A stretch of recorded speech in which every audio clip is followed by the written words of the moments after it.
What's up, YouTube? You always got these hidden cameos in it.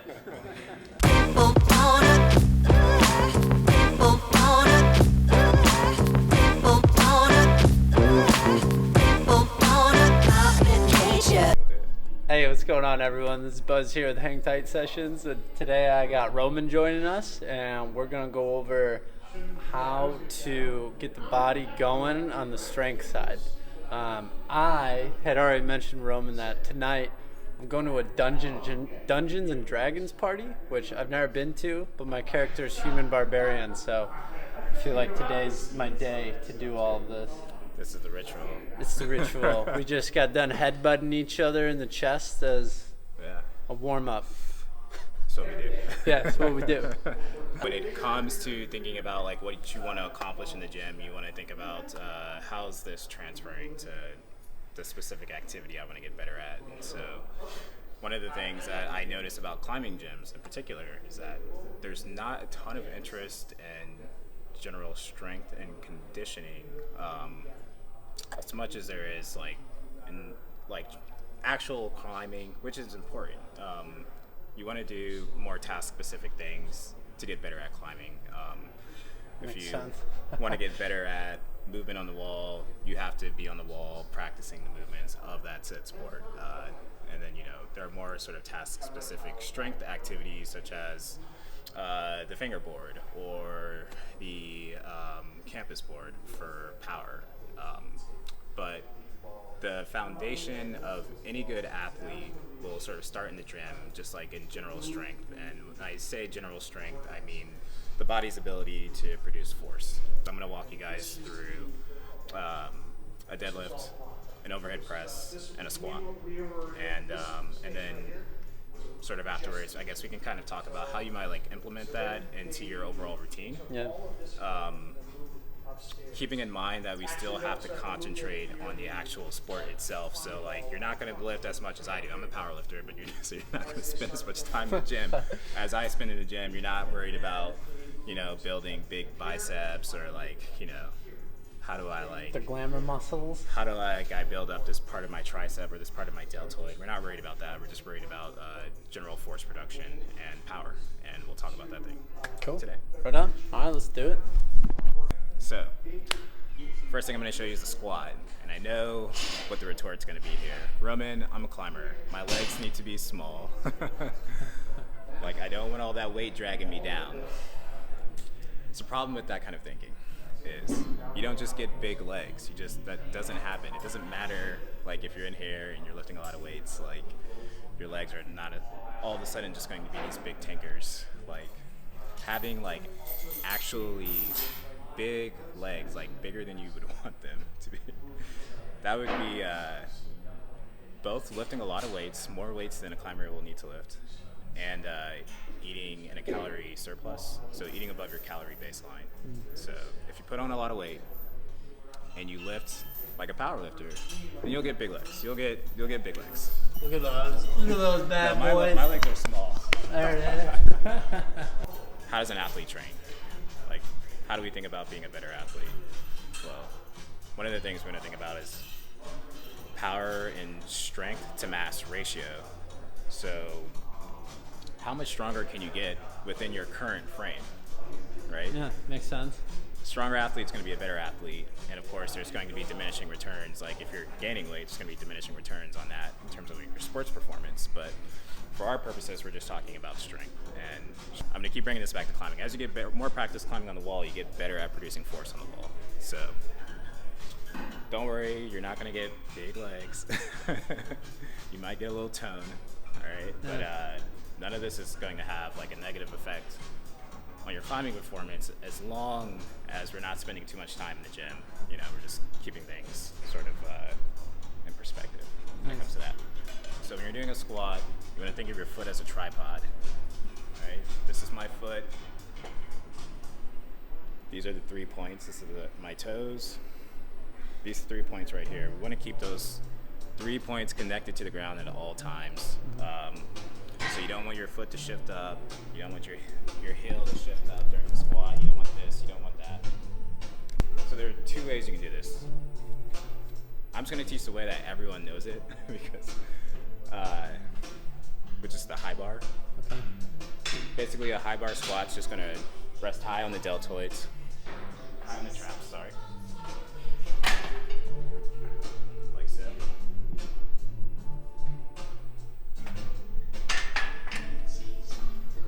Now, when we put the bars on our traps and we come out, we unrack, we want to keep our gaze like straight forward or looking up. When I teach this, I try and like have people like not change their gaze a lot because their back angle will change. We just kind of want consistent mechanics throughout the entire movement. So if it's a high bar, I usually looking out front or just a little bit up. And let me just preface this by saying like the actual stance of your squat is not going to be like this rule. Yeah. I think a good place to start is have your feet shoulder width apart, your toes slightly pointed outwards, and there's a lot of room for like individual preference when it comes to this lift. So if you prefer to have it out wider, like if you feel better having it in closer,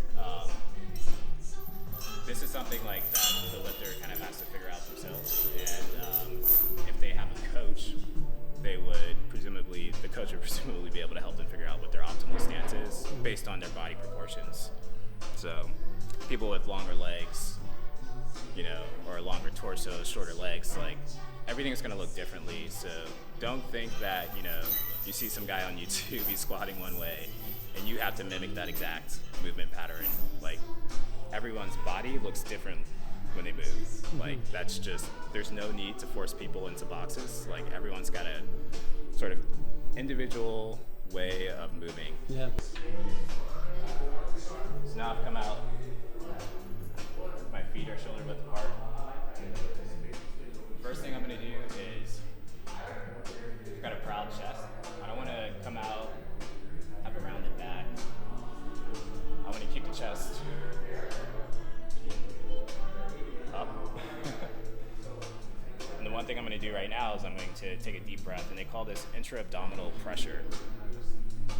So you take a deep breath, and when you take that deep breath, you then brace.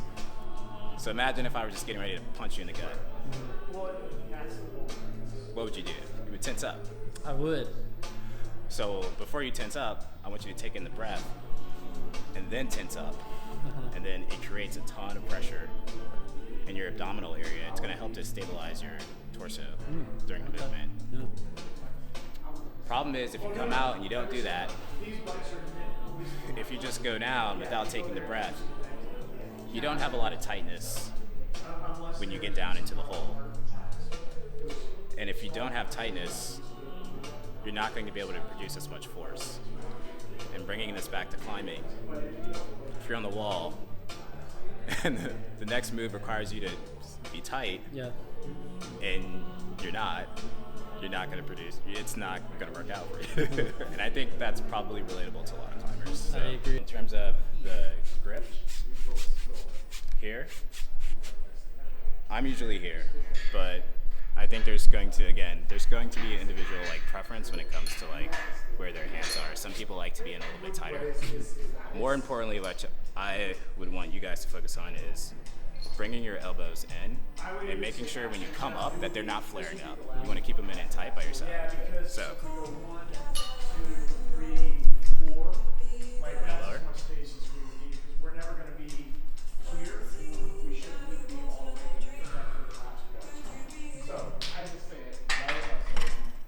What I focus on when I'm down in the hole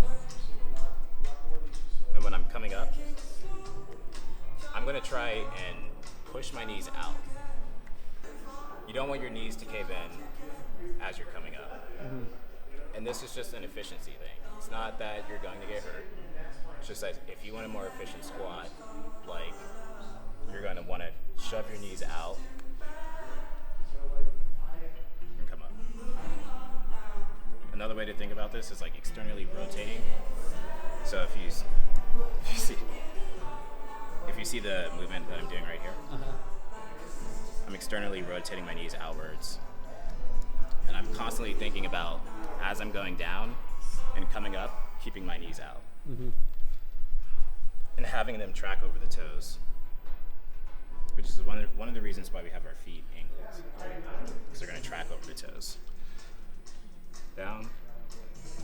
Up. Now that breath I told you to hold, you want to keep that through the entire range when you go down and when you come up. When you come up, then you can release. Take another breath. Get ready for your next squat. Okay. That takes some work. Like, some people initially are going to be like, I need to breathe. Help! Like, I don't want to hold my breath for this, but I promise, like, you'll have a stronger squat for it. So if I were going to tell someone to warm up for a specific exercise, I would have them do that specific thing. So if I have you warm up for climbing, I'm not going to have I'm not going to spend like much time stretching.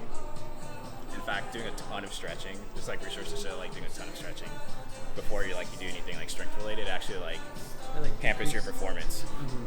So like if I have you on the wall and I'm like, hey, let's warm up, I'm gonna have you climb a bunch of these arrows. Just go through some very, very like easy, non-fatiguing, but task-specific ranges of motion. So when I warm up for the squat, before I load any weight on the bar, I just do empty bar sets.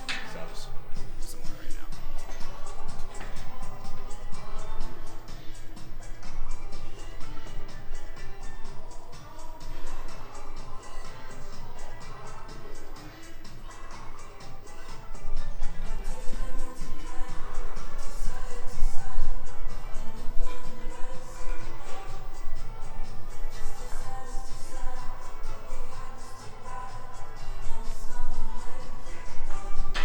Another thing I forgot to mention is depth. What does that mean? What does depth mean? For the purposes of strength, we're not actually going to go much further past parallel. So when your hip crease breaks parallel is when you can come back up. Oh, I see. As you practice more and more, right, you're going to get better at it. Like your flexibility, which is another thing that's specific, like flexibility is specific to the task. So like your flexibility in the squat will get better over time. So if you have trouble like getting deep, just give us a call. Yeah, cool. Yeah. You want to have the bar at a point where you can lift it off and reasonably clear the J hooks, because you don't want it to clip. Oh yeah. You don't want it to clip the J hooks. This is just for your safety. I don't want to kill anyone out here. You don't want to clip the J hooks coming out, and when you bring the weight back in, you want to make sure like that you don't have to. I've seen people so many times, they're really exhausted, they did a lot of weight, they come back in and they have to like almost stand up on their toes to get the bar back over the rack. That's not safe. Set it at a reasonable height, so when you come out, you can you clear it reasonably, and you can come back in. You can just walk it back in and set it down. Yeah. Set up the safety pins. It's safe. It's there. I think it also gives you a psychological boost. So if you're lifting heavy, you know that you can actually exert the effort that you need to without the fear that the bar is going to crush you, because you know, like, if something goes wrong, you got the pins there. So it gives you a little bit more confidence as well. It's kind of like having a spotter there. Yeah. I feel like you can like exert a little bit more. Yeah. So, No, the mental factor. safety, the psychological boost, perhaps in performance, and yeah, don't get crushed, guys. Like, being in a climbing gym, like what's something you would recommend that like you see climbers do, but almost would want to challenge them to try something new? So one of the things that's sort of common in the sport of powerlifting is this idea of autoregulation. So autoregulation is basically coming in and sort of working out within reasonable levels. So it's a formal method basically of rating how hard you climb or how hard you lift. I don't train the max. Like, I don't come in and I'm just like, yo, let me load up this bar, dude. I'm just gonna bench like everything I got in me today. Like, 1,000. no pain, no gain. Go hard, go home. Like, all that is kind of nonsense. So I lift heavy, but it might surprise people to know, like, I'm never lifting. Like, I rarely lift near max. Yeah. You know, rarely. Like, that's a rare like occasion. Climbers, lifters, athletes. This is a interesting. This applies across all sports. So Yeah. if you're climbing, if you're lifting, if you're running, if you're swimming, if you're not managing like how hard you're working out on a day-to-day basis in some sort of like regimented way, you risk burning out, decrease in performance, and then you risk injury as well. Yeah. If we go all out, there's only so much productive training that you can get in one session or 1 week. But if you bring it back just a little bit, right? We're not just like projecting a V7 until like our fingers fell off. Like that's not an indication that you've that's an indication that you've worked like really hard that day, but that's not an indication that you've gotten quality training in. I saw like when I talk about quality reps in the gym, the same thing can be thought of on the wall, like quality training. Like come in, work out at reasonable stress levels, climb at reasonable stress levels, go home, rest, and then you have more in the tank to do more, in fact, throughout the course of the week, because you didn't burn yourself out on this one day, which like now you have to recover from all this stress that you put on your body. It's like playing the long game over the short game almost. So Okay. training to failure, climbing to failure all the time, like that's why people sort of stall out on V grades in the gym. Like they wonder why they can't get past like V5, V6. They haven't spent enough time like climbing at sub-maximal levels. I lift at sub-maximal levels to lift heavier in the long run. Most of my lifts are sub-maximal. So your climbs should also be sub-maximal. And you should think about not climbing more intense, but climbing more. More volume. So you build up your fitness level. So when you come back and when you want to expose yourself to the harder problems, you're able to do that, tolerate it better, and do it more than you would have if you just came in. It's just like, you know what? I'm just climbing this V1. All right, let me get to my project V7. Warmed up on V1. That's it. Yeah, and people do it all the time. So, I think I do it often. So it's good to know that. Taking the time to kind of build up to those levels. So that's a very general way to think about it. So I'm currently working on an article that I'm hoping to have out in the next like couple of months. It'll be free. It's going to be research backed. It's going to talk about autoregulation and how you can like sort of bring that to your climbing to sort of manage fatigue. And it'll have some kind of formal system, like as best as we can get, knowing that V grades can differ in intensity.